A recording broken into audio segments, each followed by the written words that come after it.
sabe que con la Revolución Mexicana los índices de crimen y violencia eran altos, pero no tanto como en la actualidad. El problema en México es que no se cumplen con todos los contratos y leyes aplicables, obstaculizando el buen funcionamiento de la economía, la inversión y la generación de empleos, colocando al país en desventaja. En la actualidad, todas las personas de cualquier estrato social, incluyendo la media baja, están expuestas a sufrir de inseguridad en México. Bien, soy licenciada en Derecho.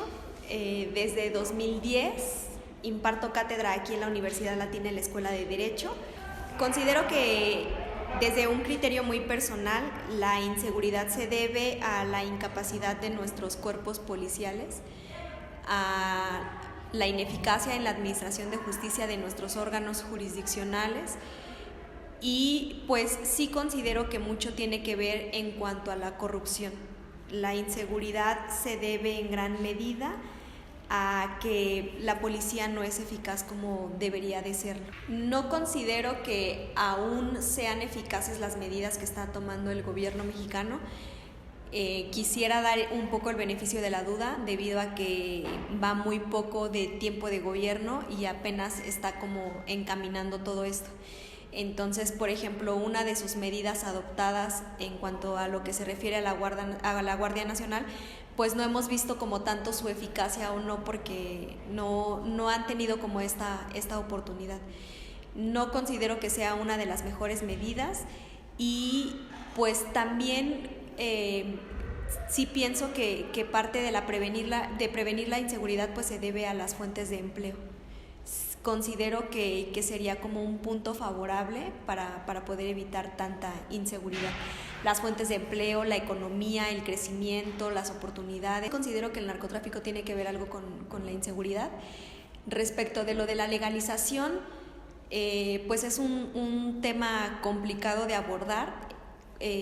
Pienso desde una perspectiva que en un principio, cuando se dé la legalización, aún así va a generar todavía batallas entre el narcotráfico, porque desde luego también se les estaría quitando, por así decirlo y muy entrecomillado, como su fuente de empleo.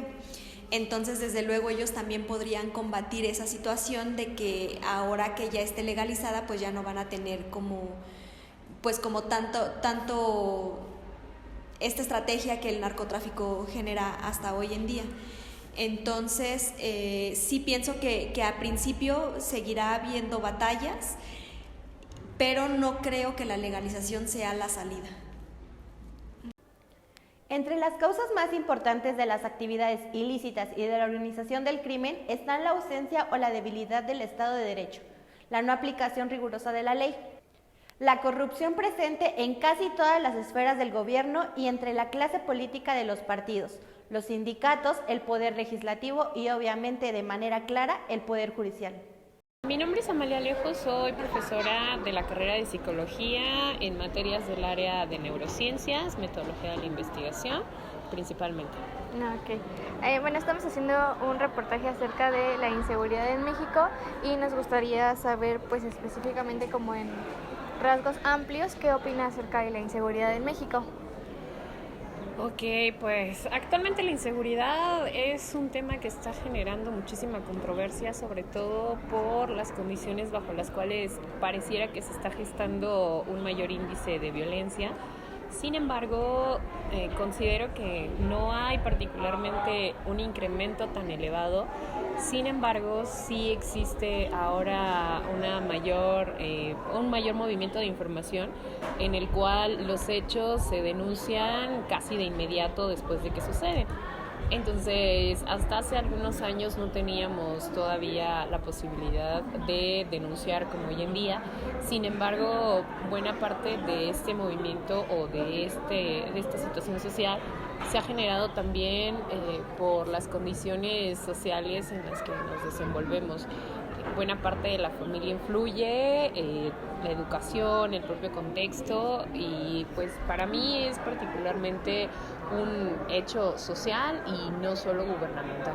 En cuanto a todo este tema, generalmente siempre nos hablan como de un perfil en cuanto a jóvenes delincuentes y ese tipo de cosas, y como psicóloga nos gustaría como tener más amplia esa información acerca de qué rasgos particulares o qué es lo que conlleva a un chico, porque muchas veces tenemos entendido que la delincuencia se empieza a generar a partir de cierta edad. ¿Cuál es como la edad y los rasgos que predominan en alguna persona que tiene un perfil de donante a ser delincuente? Pues existen ciertos patrones de conducta que determinarían o que te ayudarían a identificar que un sujeto puede ser violento en ciertas circunstancias. Sin embargo, para delinquir, el patrón podría no mantenerse. Es decir, si bien existen rasgos o características como provenir de una familia que sufre violencia doméstica, vivir en una zona marginal, tener nivel educativo bajo, a pesar de que existe la confluencia de estos tres elementos, no todos los individuos son delincuentes. Encontramos algunos sujetos que, a pesar de tener cualquiera de esas tres esferas, tienen la posibilidad de elegir una vida completamente distinta. Entonces, no solo se requiere de los factores sociales, sino también de algunos factores biológicos que pueden desencadenar particularmente una respuesta psicópata o una respuesta sociópata, como algunos la denominarían. Es decir, hablamos tanto de factores sociales como de factores biológicos que tendrían que confluir, además de los factores genéticos, para que se pueda gestar la violencia dentro de un individuo.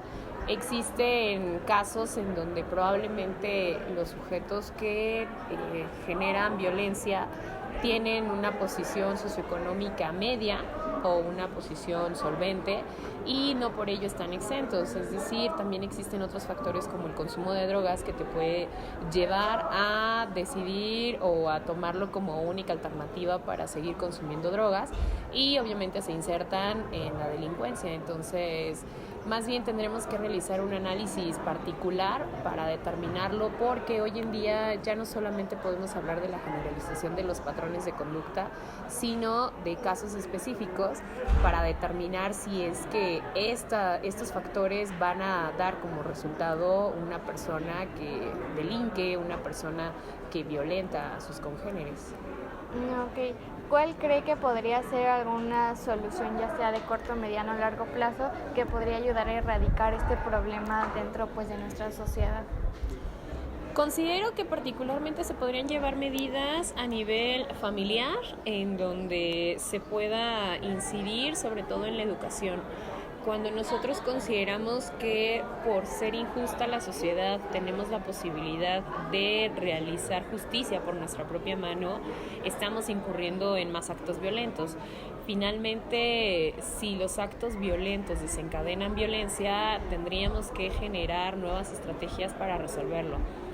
No solo en la familia, a nivel gubernamental se podrían implementar mejoras en los salarios, mejoras en las oportunidades laborales, educativas, porque en muchas de las circunstancias también tener estas limitantes puede ser un detonante para la delincuencia.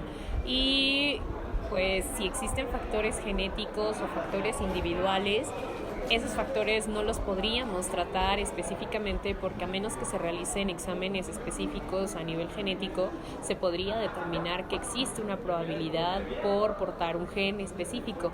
Sin embargo, la portabilidad de solo un gen no determina que tengas la necesidad de expresar una conducta violenta, sino que se tiene que generar una relación entre el factor genético, el factor social y algunos otros para que se pueda llevar a cabo la propia respuesta. Entonces, más bien es un trabajo en conjunto en donde tienen que participar las familias o la sociedad, tiene que participar la escuela, el gobierno y la comunidad en general. Bueno, yo opino que la inseguridad en México abarca muchos factores, desde el social hasta el político, ya que el Estado se tiene que encargar de crear planes de acción o estrategias para evitar la violencia o los delitos, al menos aquí en la Ciudad de México, en donde yo vivo. Sin embargo, pues muchos ciudadanos se quejan ya que el cuerpo de seguridad de la Ciudad de México no está capacitado para resolver un crimen mayor, y como el Estado no les proporciona ni siquiera un seguro médico, ni siquiera seguro para autos, entonces ellos, bueno, se entiende, ¿no?, que de alguna forma buscan llenar ese hueco económico que les quita el Estado a través de lo que se conoce como la corrupción. Estoy en contra, pero como decía hace ratito, es un factor muy importante que el Estado tiene que abarcar. Por otro lado, en el social, yo considero que, honestamente, ya no se puede hacer un plan estratégico para erradicar la inseguridad, ya que eso ya lo proporciona también el Estado, y si el Estado no ha podido regular eso, creo que, pues, una opinión mía tampoco, ¿no? Pero yo siento que todo viene aunque se repita, siempre la respuesta viene desde casa, y siento que la educación desde casa va a ser la primordial lucha contra la inseguridad. Sí, de hecho, he visto muchas colonias que se organizan entre los vecinos para formar varios grupos, inclusive de WhatsApp, y ahí pues mandan mensajes de cosas que suceden o cosas que quisieran cambiar para mejorar la situación de esa colonia. Pero, o sea, yo insisto que la inseguridad, pues, muchos dicen que es un tema, una problemática, pues, que se ha manifestado últimamente, pero no, ha estado ahí toda la vida, o sea, toda la vida. Yo siento que no importa lo que hagamos, la inseguridad pues siempre va a estar al tanto de la ciudad, no importa lo que hagamos. O sea, yo no me imagino una ciudad 100% segura, o sea, es imposible. Pero sí existen métodos que sirvan para controlarla, mantenerla, bueno, no a raya, pero que se pueda bajar los niveles.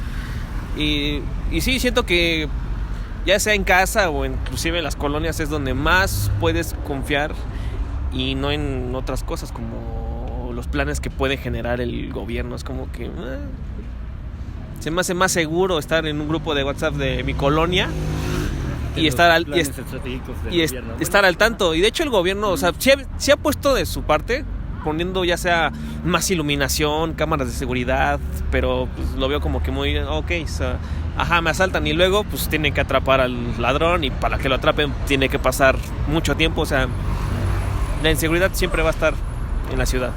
El presidente Andrés Manuel López Obrador recibió el país con 2.728 homicidios dolosos, y en su primera medición mensual se presentó un incremento de 164 homicidios dolosos. O sea que todo apunta a que el año 2019 será el más violento de la historia.